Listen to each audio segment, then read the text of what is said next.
All right, welcome back.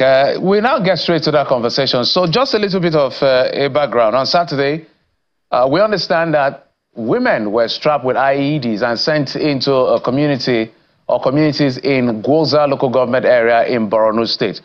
And Gwoza is a local government that borders Cameroon, just above Bama local government area. And 4 of those women detonated those IEDs, and a couple of people were killed. The initial number was 18, and then another 3 died. But at the last count, as the vice president has visited, we understand now that about 31 people have been confirmed dead. Others are receiving treatment, while some have been discharged.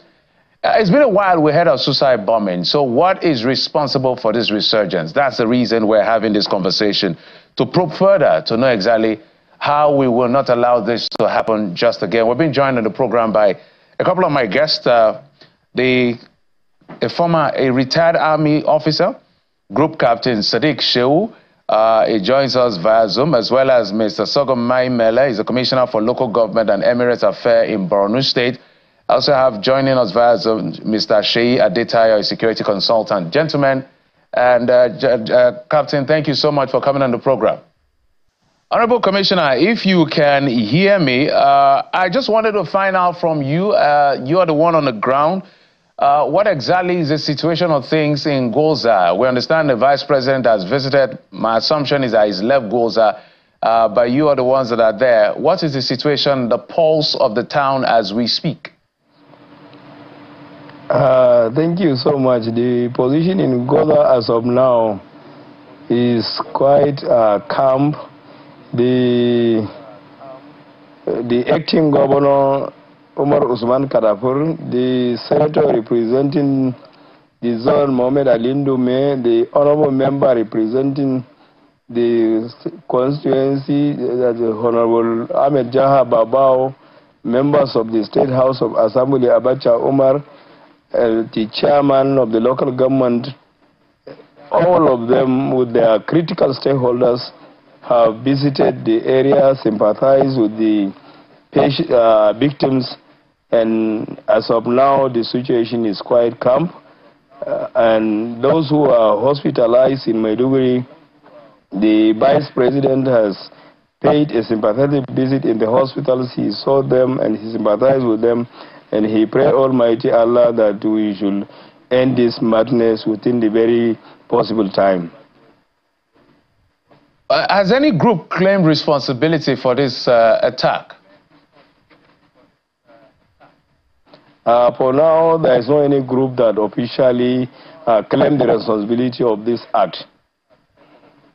All right, let's head to Group Captain.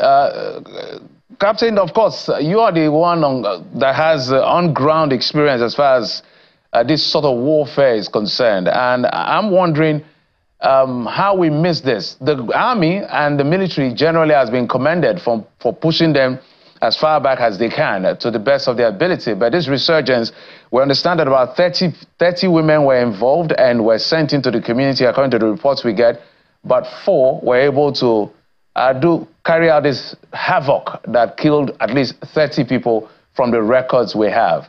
What do you think the state missed out in terms of intelligence? To the governor and people of Borno State, I will say that it is actually very difficult to, discover a suicide bomber. And without making any excuses, if we look at the chronology, the last time we had a suicide bombing in that part of the country was in 2019. 2019 was the last time we have, on 4 June 2019, the blast at Konduga. That was the last time. That means 2020, 2021, 2023, for about 4.5 years, we've been quiet. So probably, again, that has made us to think that suicide bombing is no longer there. However, when you look at the tactics and modus operandi of Boko Haram, every terrorist organization has its own modus operandi. Suicide bombing for Boko Haram is not even the main, the main modus operandi that they use. So for them to have resorted to this, in one way, it is a positive indication. What does it tell us? It means they are no longer able to carry out conventional attacks, where they used to attack barracks, where they used to attack military formations.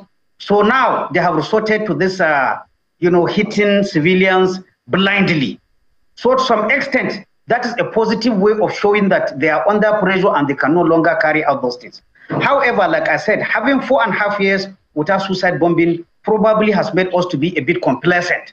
Because if I remember, not only the military, not only the police, not only the agencies, at the height of 2011, 2012, 2013, when this suicide bombing was there, I think even churches and mosques, they raised up their profile of how they screen people going in and out. So whether the security forces, whether the general public, I think we went back to sleep, seeing that suicide bombing is back. I mean, it has gone away. Unfortunately, it has not. Again, if we look at it historically, the first suicide bombing by Boko Haram was 2011, June 16, 2011, when they attacked the police headquarters here in Abuja. From then, we have seen Boko Haram getting more and more used to Boko Haram. Some experts are of the opinion that they learned the art of making IEDs from ISIS or ISWAP. And from that reason, they see, that suicide bombing relatively is a very cheap thing to do. And to be honest with you, if we even follow some of the interviews that we had with some of there are some guests that were intercepted who didn't detonate their own bombs. What they were given is something as low as 20,000, 20 naira, as low as 20 naira. So the Boko Haram member, suicide bombing carries a lot of advantage. First, it is low cost. Secondly, the suicide bomber has the advantage of hiding, especially if it is a woman, how people dress in the Northeast, the Muslim hijab, it is very easy for a lady to conceal. And then culturally, even the security agencies, there is tendency not to search a woman too closely. The way you will frisk a man, honestly, based on our culture, sometimes it's difficult to really frisk a woman, even though there is a solution to that. You can always put ladies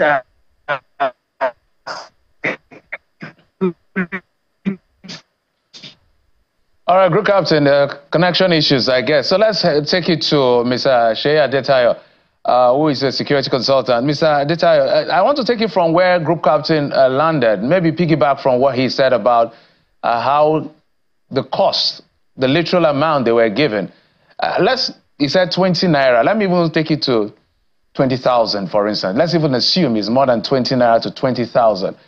What do you think would have been responsible for someone to be told that take 20,000, go and blow up yourself and kill others and you'll be fine? What exactly do you think could make someone to be that convinced to take up this kind of responsibility? Because we have to look at it from all angles. Mr. Adetayo. Okay, so I'm going to look at it differently from Group Captain Sunday. Let me first of all lay this foundation that this terrorism and insurgency started in Nigeria with suicide bombing. So we shouldn't see what has happened as a sign of weakness from the insurgents. That was how they started before they began guerrilla warfare. That led military, that brought military into the theater. Initially, it was being handled more as a terrorist activities across the country. And we're back in the same fray as we speak today. From all indications, those people who were laced with IED were drugged. They were not in their right senses and were pushed out there. Another thing that I want us to understand is that looking at it differently from Group Captain Sunday is the fact that to prep a suicide bomber requires technical skill. This is not a skill that you can find in the market, in the field. It means that somebody must have gone for serious training or someone that is highly skilled in preparing IEDs and then being able to wire it on a victim's body must have either come within that particular area to train people to do it or to set up, a suicide bomb factory, or they must have sent people outside of Nigeria to go and train under professionals, professional terrorists, to be trained and equipped. And also, some of the materials, yes, we know that some of those materials for, vehicle-borne IEDs and the rest can actually be sourced locally. But if you look at the major ingredient that they are using here, mostly materials that must have been smuggled into the country from Chad, Lake Chad area, and then the Cameroon. And most importantly, those that could have been sourced from mining activities that is currently ongoing in the northwest and the northeastern parts of Nigeria. This is something that we need to pay critical attention to. From my background in the intelligence and being opportune to be in this business at the beginning of Boko Haram activities in Nigeria, being on the field, and I think that it is for us to call a spade a spade. It is normal when you have fought a war for a while, you have been able to decapitate your enemy, complacency must set in. And it is that period when there is law, there is calm, there is quietness. It's actually the most dangerous period that we need to ask ourselves the question, why are the enemies quiet? Is it because we've dealt with them, we've destroyed them, or because they're actually planning something? From my own assessment and understanding of what is going on right now, I think somebody or some group of persons might be poking the bear, trying to bring us back to 2011, trying to bring us back possibly to what we experienced prior to or follow up to 2015 election. We can't rule out people who are trying to destabilize the country as a result of politics, as a result of economic benefit. A lot of kidnapping has happened of recent. Right. And even that calls for question. And those kidnapping is a way in which terrorists use to raise money. What we have seen from the information, about 30 to 40 people were trained to go out there and carry out. So a lot of funding must have gone into them. And that raises a big question. Where were those funds? Where did those funds come from? Who sponsored the current activity we are seeing? Suicide bombing is not what. I can tell you, 99% of soldiers in the Nigerian military today cannot prep a suicide bomber. It is not something that because you've carried gun, because you know how to shoot, you can do. It's a specialized area. Some people are out there right now to bring us back to the dark ages and the military now to wake up. All right, Mr. Adesa, I want to have this. Let me just quickly have just 10 seconds now, so that I can take it up. Call. Okay.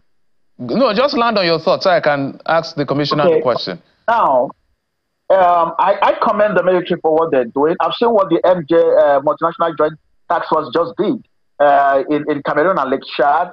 They destroyed some vehicle, about eight vehicle-borne IED the last few days, and even up to Malam Faturi, where they destroyed two camps. The president at this point need to make his directive to the military to be smart. There must be timeline. It must be smart. He must give them timeline to clear this, not a blanket and say, okay, continue. We must see results within certain period. If not, we're going back to the dark ages. All right, let's take it to the Honorable Commissioner, Mr. Mele. He has raised questions that I don't have answers to, and Nigerians are interested in the answers to those questions. He has gotten the political angle, the social angle, the economic angle. There's a gamut of issues. So I'm sure they've been debriefed, the ladies that were arrested or captured, if you may. What has the government learned so far that you can share with us, the ones that are, that you're able to share, Honorable Commissioner?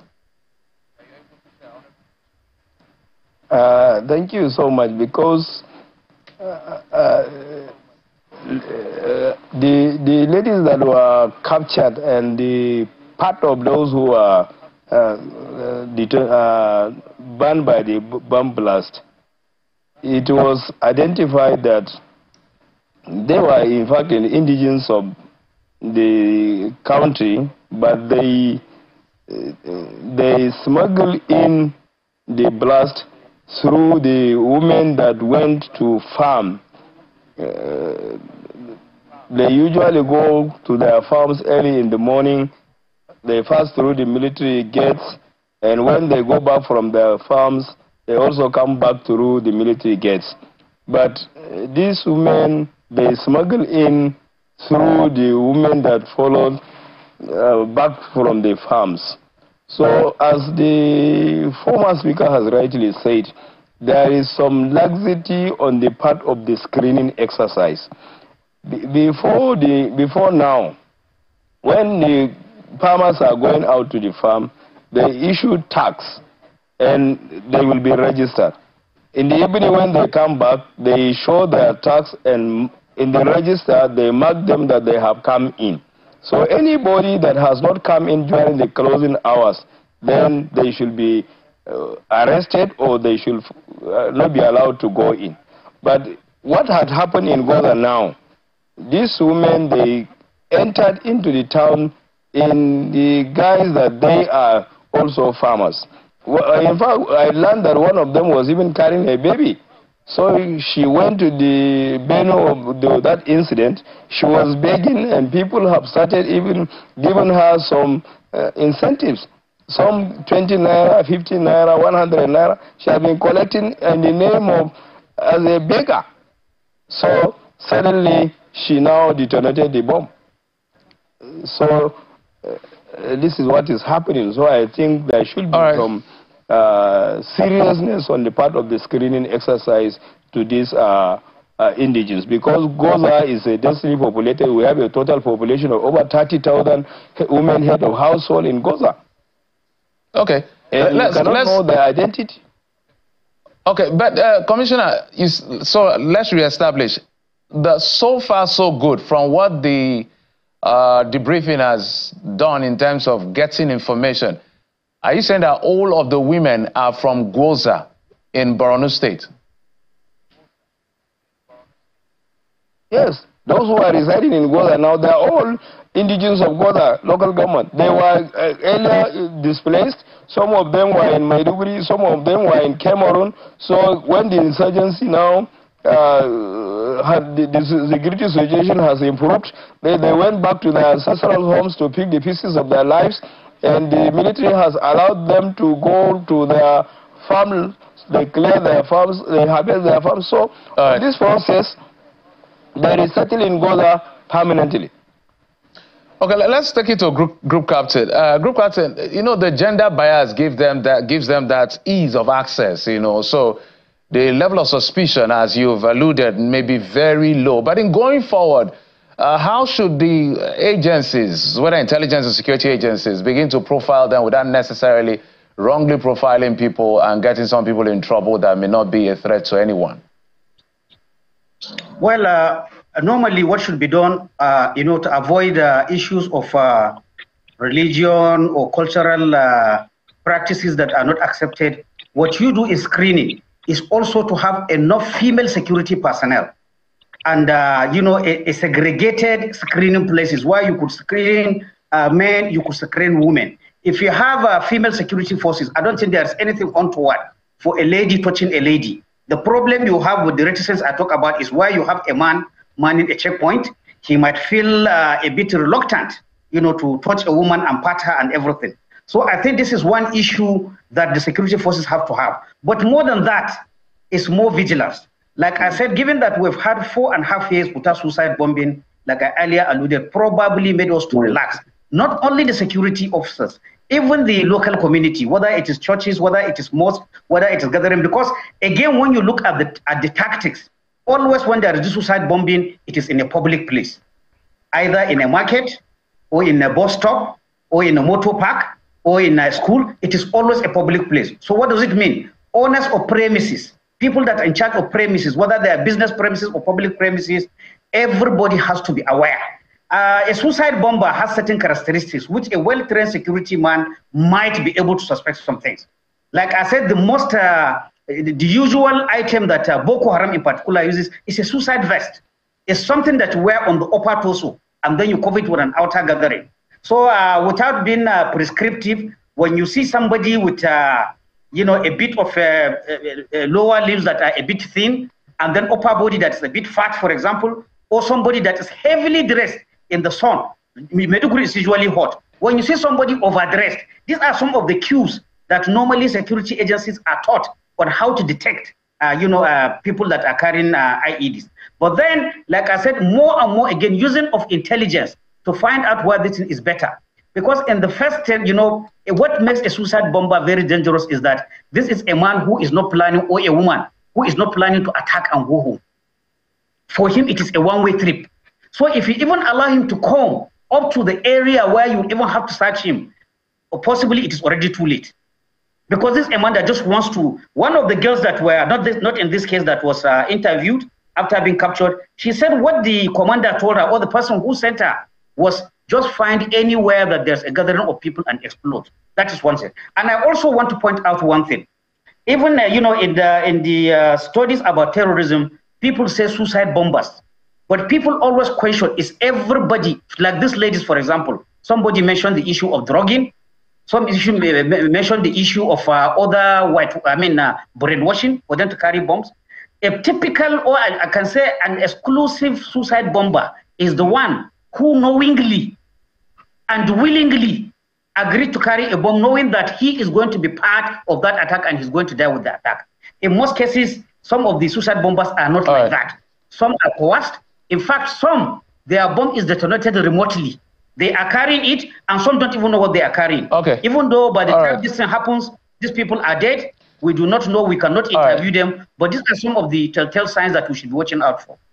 All right, Group, let's take it to Mr. Adetayo. At the end of the day, is the people that are in the mix of all of this. What can the government do quickly to inspire confidence in the people, to support them with intelligence? Because you can imagine multiple attacks, multiple explosions in one location.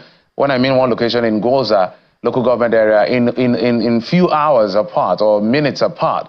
What can the government do to inspire hope so that, you know, they can support the military or the security agencies to nip this in the bud as quickly as possible? If you can tell me that in just 30 seconds, we're totally out of time, Mr. Adetayo. Oh, 30 seconds. Well, I think the Vice President has done the right in diversity. And I also need to establish the fact that those people were kidnapped, majorly kidnapped victims.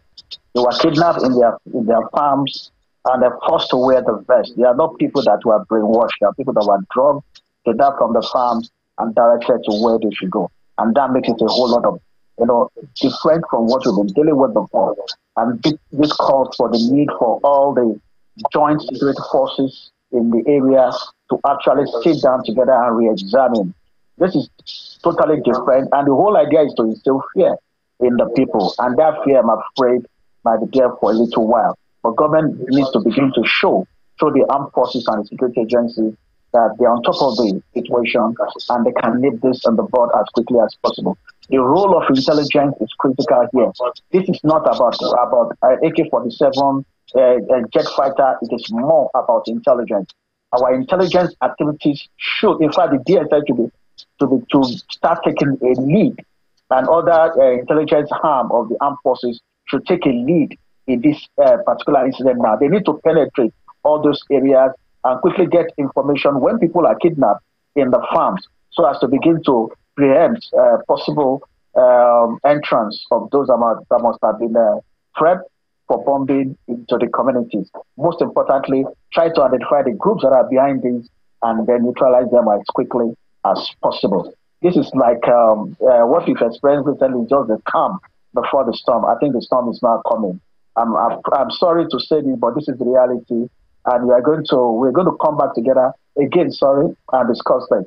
There is more coming after this, judging from what we've experienced. All right, Mr. Adetayo, I wanted to say, God forbid, because that's a Nigerian thing to say, but you're the security expert, but I will not doubt what you say, but I will still say God forbid, so that we don't come and have this conversation, because at the end of the day, people are dying, but I can't doubt and disagree with your expert view. But let's go back to the Commissioner.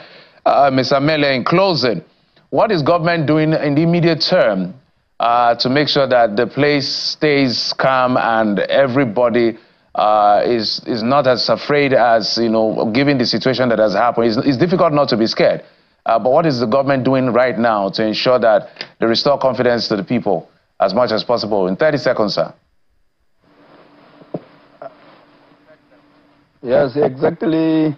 The Borno State Governor, Professor Bana Manazul, has directed for the proper mobilization of the citizens that they should not go beyond the areas that have been marked by the military, that these places are no-go areas.